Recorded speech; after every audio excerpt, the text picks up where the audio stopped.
Welcome.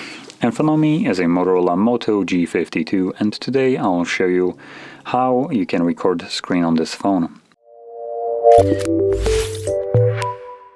So to get started, let's pull down our notifications, and in here, in the toggles above, we should somewhere see there we go, screen recorder.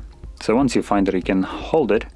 This will take you to the settings where you can customize a couple of the settings for the video recording.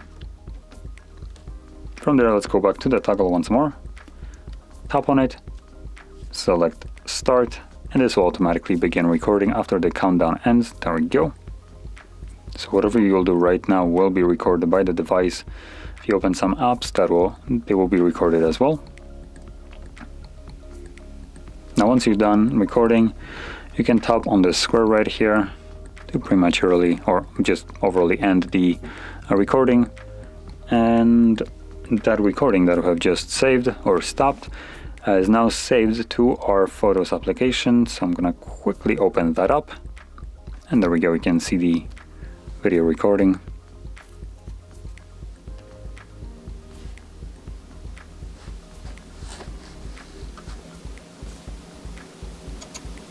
So anyway, that is how you can record your screen, and if you found this video helpful, don't forget to hit like, subscribe, and thanks for watching.